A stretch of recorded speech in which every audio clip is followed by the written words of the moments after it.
Alright, अस्सलाम वालेकुम। This is Ishan Qureshi और आज की इस वीडियो में हम डिस्कस कर रहे हैं मॉडल पेपर जो कि केमिस्ट्री का है। और इसमें हम डिस्कस करेंगे कि सेक्शन ए, सेक्शन बी और सेक्शन सी के कितने मार्क्स हैं, कितने क्वेश्चंस अटेम्प्ट करने हैं, और साथ ही साथ हम इसके जो ऑब्जेक्टिव्स हैं उनके सॉल्यूशंस को भी डिस्कस करेंगे। सो स्टार्ट करते हैं। तो सबसे पहले देखिए, केमिस्ट्री का जो पेपर का ड्यूरेशन है वो 2 आवर्स का है। इससे पहले ये होता था कि जो भी पेपर आपको दिया जाता था उसमें ऑब्जेक्टिव और सब्जेक्टिव जो है वो आपको हाफ आवर के लिए ऑब्जेक्टिव पार्ट देते थे और उसके बाद वो पेपर आपसे लेकर सब्जेक्टिव पार्ट आपको दिया जाता था। बट इस साल ऐसी कोई रिस्ट्रिक्शन नहीं है। सेक्शन ए यानी कि ऑब्जेक्टिव और इसी के साथ सब्जेक्टिव पार्ट भी आपको एक ही वक्त दे दिया जाएगा और इसमें एमसीक्यूज का पार्ट आपसे वापस कलेक्ट बैक नहीं किया जाएगा। तो ये सिर्फ इस साल के लिए जो है बोर्ड ने कुछ कंडीशंस रखी हैं क्योंकि टाइम ड्यूरेशन कम किया गया है, 50% एमसीक्यूज हैं, तो लिहाजा ये रिस्ट्रिक्शन खत्म हो गई। दूसरी तरफ पेपर की जो स्कीम है ये अब 60 मार्क्स की हो चुकी है। पहले पेपर जो है थ्योरी का वो 75 मार्क्स का होता था, तो इस साल जो मार्क्स हैं वो 60 मार्क्स हैं, जिसमें 50% पार्ट जो है वो एमसीक्यूज का है। तो स्टार्ट करते हैं सबसे पहले पार्ट पे, और ये है सेक्शन ए, कंपलसरी पार्ट है जो कि एमसीक्यूज का है। नोट पे कुछ पॉइंट्स लिखे हैं कि attempt all the questions of this section. इस सेक्शन में 30 एमसीक्यूज हैं और वो 30 आपने अटेम्प्ट करने। Do not copy down the questions, आपने क्वेश्चंस जो है वो कॉपी नहीं करने। You have to write answers against the proper number of the question. जो भी आपके पास क्वेश्चन नंबर है, लाइक 1 है तो उसके सामने 1 का आंसर लिखें, 2 है तो उसके सामने 2 का आंसर लिखें। अगर ये सीक्वेंस आप गलत करते हैं, लाइक आपने 1 की स्टेटमेंट नंबर 1 लिखा और आंसर लिख दिया 3 का, या स्टेटमेंट नंबर 2 आंसर लिख दिया 5 का, तो ये गलत हो जाएगा। Each question carries 1 mark. तो तमाम जो स्टेटमेंट हैं वो 1 मार्क ईच की हैं, लिहाजा टोटल 30 स्टेटमेंट्स होंगी। Right, so first statement is element of the group 7A are known as. Group 7A के जो एलिमेंट्स हैं हम उसे क्या कहते हैं? तो first option is the alkali metals. Alkali metals जो है वो ग्रुप 1A को कहा जाता है, लिहाजा ऑप्शन ए नहीं हो सकता। Alkaline earth metals which is the group number 2, और हमसे पूछा गया group 7, so it is actually the halogens. Halogens जिसे हम सॉल्ट फॉर्मर्स भी कहते हैं, ग्रुप 7A का जो है वो नाम है, और इसे जो है वो केमिकली हम जो है वो हेलोजेंस के नाम से जानते हैं। इनर्ट गैसेस ग्रुप नंबर 8 को कहा जाता है। इसी तरह से ग्रुप 8 को जीरो ग्रुप भी कहते हैं और नोबल गैसेस भी कहते हैं। A solution of the known concentration, वो सॉल्यूशन जिसकी कंसंट्रेशन जो है वो आपको मालूम है वो क्या है? तो डाइल्यूट सॉल्यूशन नहीं होता, सैचुरेटेड सॉल्यूशन, कंसंट्रेटेड सॉल्यूशन या standard solution. So the correct answer is the standard solution. Standard solution वो है जिसकी स्ट्रेंथ आपको मालूम होती है। The sum of pH and pOH of a solution, solution के पीएच और पीओएच का अगर हम सम निकालें तो वो कितना होगा? तो हमेशा याद रखिएगा कि सम जो है वो 14 होता है। इसी तरह से जो 0 से लेकर वैल्यू 6.9 तक लाया करती है वो होती है एसिडिक। इसी तरह से 7.1 से 14 होती है तो अल्कलाइन होती है, और अगर 7 पे वैल्यू है तो it means the solution is neutral. Electrochemical equivalent of an element, chemical element का जो केमिकल इक्विवेलेंट का साइन है रिप्रेजेंट करने के लिए वो क्या है? तो इलेक्ट्रोकेमिकल इक्विवेलेंट हम शो करते हैं Z से, कैपिटल Z से, और ये हमारे पास चैप्टर नंबर 8 का टॉपिक है, फैराडेज लॉ ऑफ इलेक्ट्रोलाइसिस से पूछा गया है यह सवाल। Fifth statement is the number of moles of a solute dissolvent per kilogram of solvent. देखो सॉल्वेंट जो है वो आपको किलोग्राम गिवन है, तो यहाँ पे कंफ्यूज आप हो सकते हो कि अगर किलोग्राम ऑफ सॉल्वेंट लिखा हुआ है तो it's mean they are talking about the molality, और अगर यहाँ पे लीटर ऑफ द सॉल्वेंट लिखा होता तो आंसर मोलैरिटी होता। तो ये दो जो है मुख्तलिफ प्रोसेसेस हैं, मुख्तलिफ सॉल्यूशंस को मालूम करने के लिए दो फार्मूला है, मोलैरिटी और मोलैलिटी का। मोलैरिटी के अंदर जो सॉल्वेंट की स्ट्रेंथ होती है वो लीटर्स में होती है, यानी कि जो वॉल्यूम होता है वो लीटर्स में होता है, और सॉल्वेंट का अगर आपको किलोग्राम में गिवन है so it's mean molality. Gases neither possess neither definite shape और no definite, गैसेस के पास शेप नहीं है और दूसरी चीज क्या नहीं होती? तो गैसेस के पास ना तो पर्टिकुलर शेप होती है और ना ही पर्टिकुलर वॉल्यूम होता है। The process of converting of solid into liquid at its melting point, solid का लिक्विड में कन्वर्ट हो जाना उसके मेल्टिंग पॉइंट पे क्या कहलाता है? तो जाहिर है मेल्टिंग पॉइंट पे कन्वर्ट होना मेल्टिंग ही कहलाता है, और मेल्टिंग को हम दूसरे वर्ड्स में फ्यूजन कहते हैं। The force that holds the atom together in a molecule और क्रिस्टल, वो फोर्स जो एटम को किसी मॉलिक्यूल या क्रिस्टल में बाइंड करके रखती है वो फोर्स क्या है? वो फोर्स केमिकल बॉन्डिंग कहलाती है। फिर केमिकल बॉन्डिंग की दो टाइप्स आती हैं, आयोनिक बॉन्डिंग, कोवलेंट बॉन्डिंग, और फिर कोवलेंट बॉन्डिंग के मजीद टाइप्स हैं। तो केमिकल बॉन्ड वो फोर्स है जो किसी भी मॉलिक्यूल के अंदर या क्रिस्टल के अंदर तमाम एटम्स को जोड़ कर रखती है। This one of the following is an ionic compound. इनमें से कौन सा जो है वो आयनिक कंपाउंड है? कार्बन डाइऑक्साइड, ये जो है वो कोवलेंट बॉन्ड है। NH3 अमोनिया, NaCl या वाटर। तो NaCl is actually the ionic bond.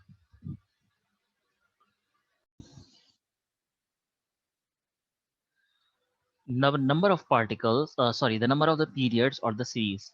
Mendeleev के टेबल के अंदर टोटल जो पीरियड्स हैं उनकी तादाद कितनी है? तो मैंडलीफ पीरियड के अंदर पीरियड जो है वो टोटल 12 हैं।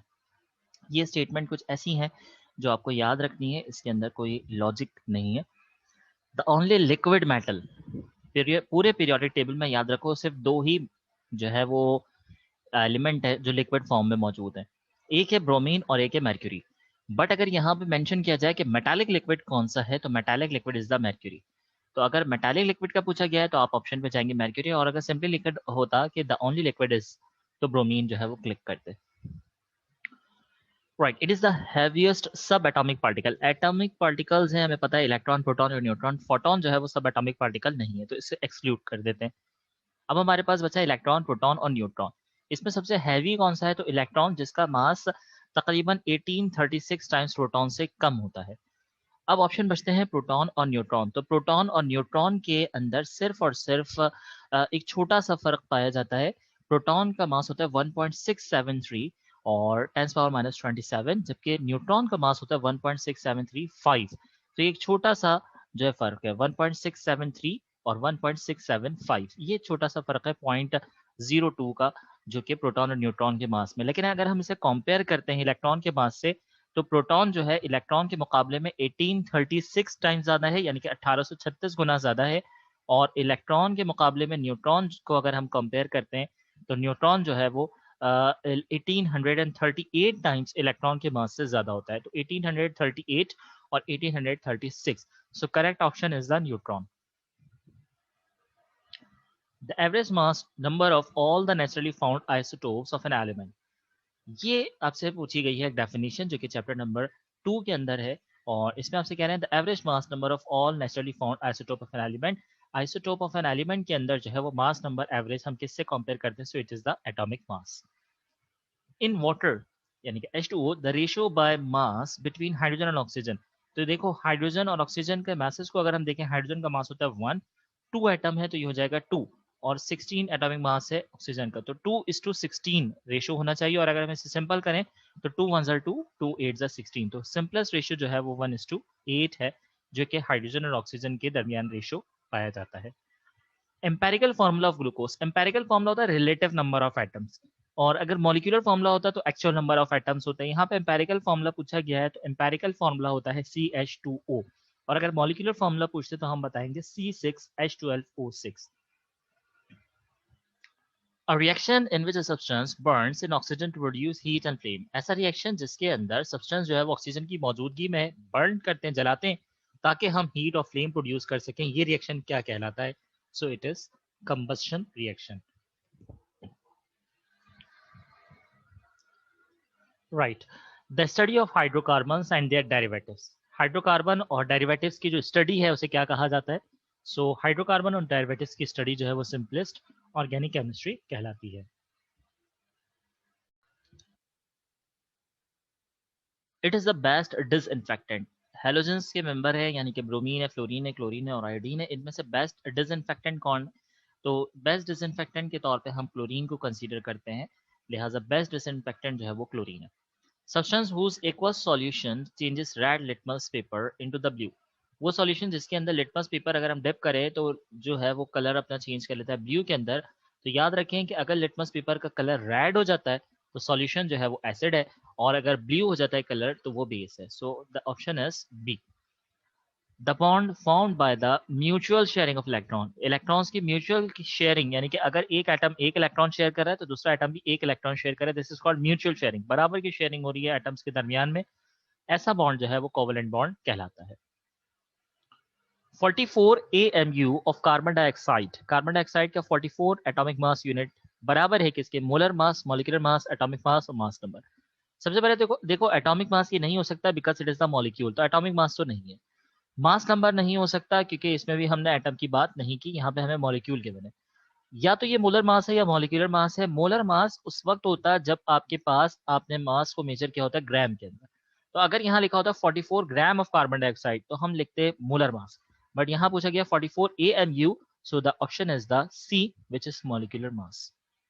Einstein's mass energy equivalence is given by E is equal to, तो Einstein's mass energy equation जो है that is E is equal to mc square, जिसमें m जो है mass है और c जो है speed of light है। Charge on an electron is, electron पे चार्ज कितना होता है 1.6 10 power minus 16, 1.67 10 power minus 18, 1.602 10 power minus 17 या 1.602 10 power minus 19, so it is 1.602 10 power minus 19. Which pair of elements is chemically similar? इन चार में से कौन सा एलिमेंट का पेयर है जो कि केमिकली उसके अंदर तमाम सिमिलरिटीज पाई जाती हैं? Potassium, chromium, fluorine, chlorine, copper, calcium और नाइट्रोजन, ऑक्सीजन।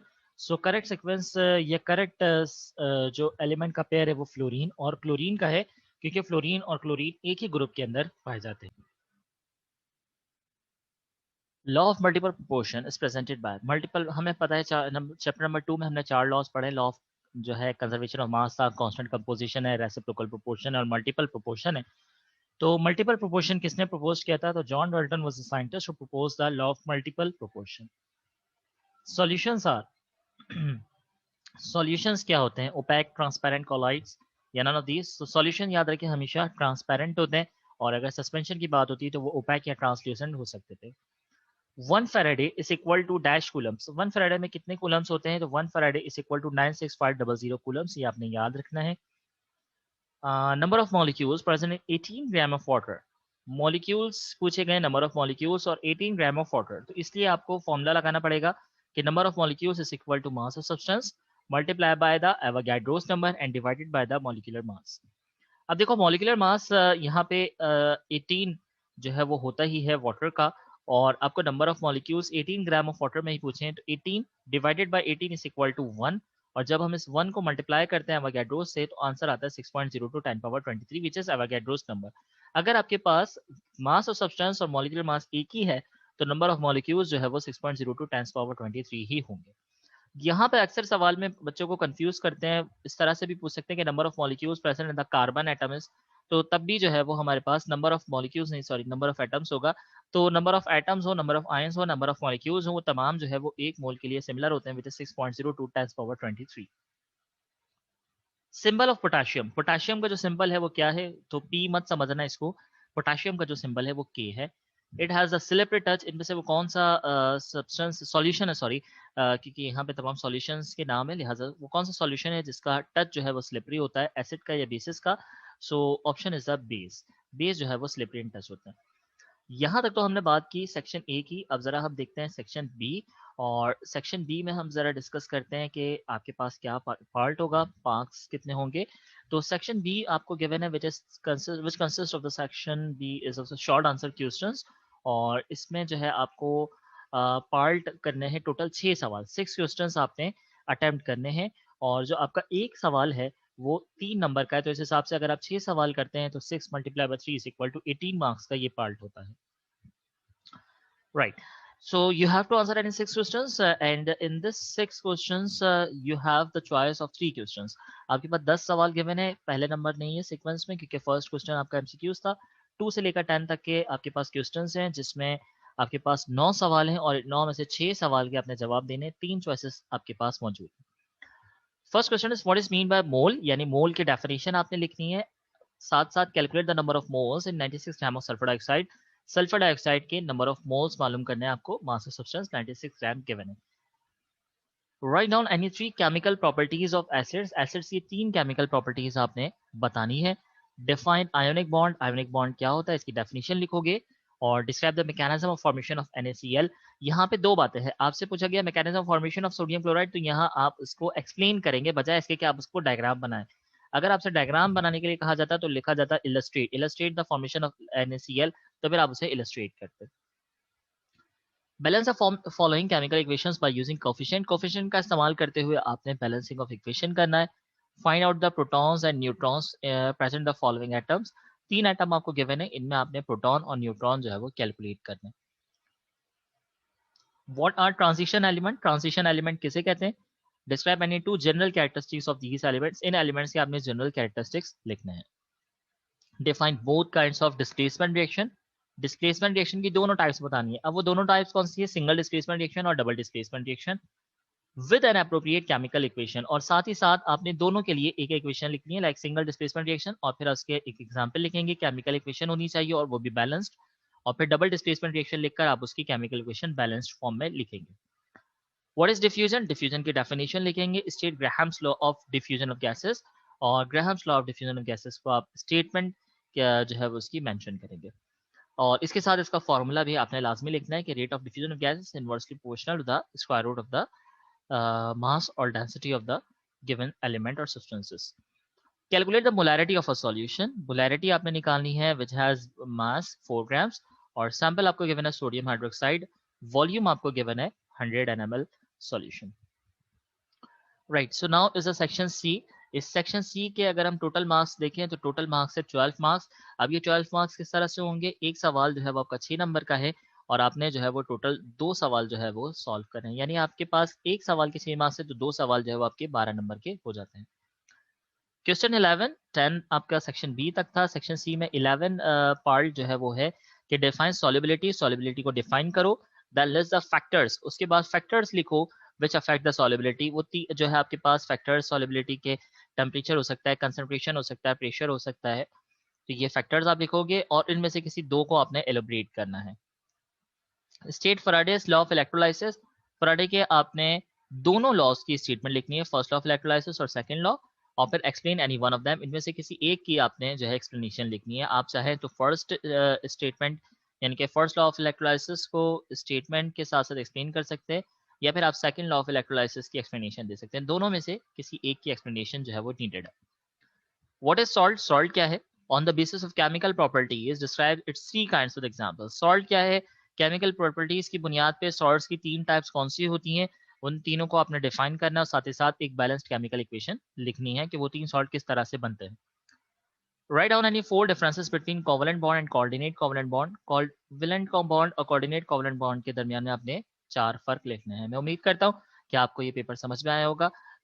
जो भी क्वेश्चन है वो आप कमेंट सेक्शन में मुझसे पूछ सकते हैं। I wish you all the very best of luck.